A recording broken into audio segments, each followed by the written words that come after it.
What is up, guys? Welcome back to Peak Reacts, and by the title of the video, you guessed it, today we're talking about the All-Star Game. More specifically, the fan vote, more specifically, what we would change about the All-Star Game and what we would change about the fan vote, and why the fan vote can be good and can be bad. So the first thing we want to talk about is the fan vote, and the fan vote is... Stupid. Stupid. Why would you say stupid? Obviously, it doesn't take up as much as it used to when it comes to actually percentage of how much it's weighted when it comes to the actual voting. But I do think fan vote is kind of stupid because everything else you vote for when it comes to NBA players, MVP, All-NBA, Defense Player of the Year, every single award is not fan voted. And All-Star games and MVPs, those obviously of MVP is better, but they hold a hard weight when it comes to an NBA player's legacy. Yeah. So having fans kind of obviously is not complete control over it, but even have a say in it. And when you have people like Kyrie Irving getting votes, sixth most votes in the entire guards for the East, he hasn't played a game except one. He just played his first game. Let's talk about that. So, well, first of all, what you first said was the fan vote used to account for the entire All-Star starters until Zaza Pachulia almost started the All-Star game. I remember that. It was 2017 or something. Sometime when he was with it was when he was with the Mavs, actually, not the Warriors. Got that wrong. Yeah, it was kind of like a meme, and it almost worked. But the fan vote came out. I'm not going to say everything about it, but there's an article in Bleacher Report that basically says what the fans got right, what the fans got wrong. Here are what the fans got right.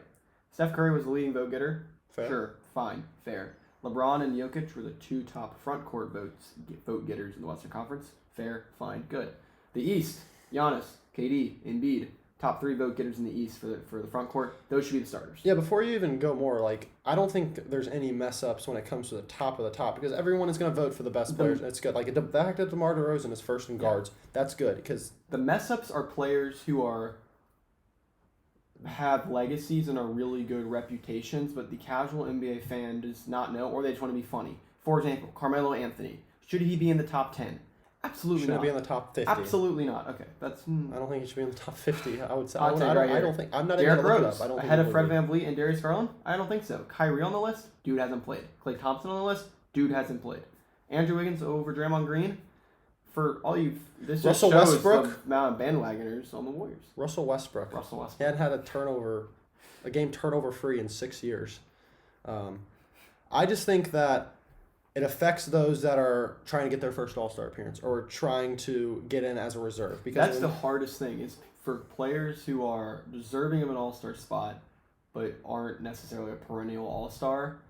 It's hard to get in because it's fans basically just hang their hat and hang their vote on a player's reputation. Like Melo. We're not in 2013.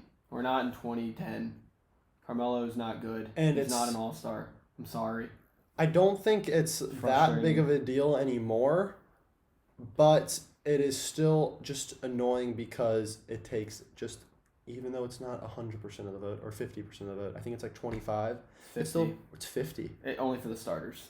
Okay, so this only matters for the starters, or does this matter for bench too? Okay. Because if it only matters for the starters, okay, I won't be as mad because the top seem to be okay. All-Star starters is based on 50% from the fans, 25% from the media, and 25% from the players. Mm-hmm. That does not say anything about the reserves. I do not think fans count for reserves because you would see 50% Melo gets 50% of votes from the fans and Melo would be an All-Star. So I don't think it counts for reserves, but it does for starters. And again, the fans know what they're doing with the starters. The only gripe I would have is Harden over Trae Young. I don't know about that one. Yeah, Harden. I think Harden should be 4 on the list when it comes to guards. I'll put even Zach LaVine over him. Harden's had an underwhelming year. And even though his numbers, numbers-wise, are on the same level as a Zach LaVine, I don't think they are, but the fact that Zach LaVine has gotten better and Harden's getting a little worse, even though that should not be that big of a deal, it kind of is.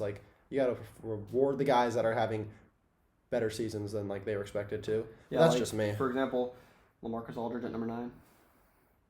Huh? Wow. In the Eastern front court? I don't think so, guys. I didn't even look that far down. Yeah, Aldridge is 9. I mean, the worst ones on here is obviously Kyrie, Aldridge, Kyrie, Klay Thompson. Derrick Rose, number 7. Derrick Rose is bad. Tyler Hero, Tyler Hero's actually... LaMarcus Aldridge used to be a star. Klay Thompson, he's been hurt. He is a star, but he's hurt. Kyrie, hurt. Melo used to be a star. Derrick Rose. Derrick Rose used to be a star. All these guys are They're not good guys. They're not good. And this is the problem with the fan vote. So you would just change the fan vote. You would just get rid of it. I just don't think it's worth it because, again, when you look at a player's legacy, you look at their All-NBA appearances, you look at their All-Star appearances, and if this is tinkering with a guy's whole legacy, then I think it's stupid because fans I guess don't have my anything thing to is do with like, else. if it only counts for the starters, why do you need to poll for 10 players? Just poll for like 5. Like, we don't need like. Well, the thing is, Andrew Wiggins is number 4. I don't think they're not. It's not like they're putting a poll out. It's just how many like tweets or retweets you get. Yeah. So they're just gonna give you the full on numbers, but just the more popular players are gonna rise to the top.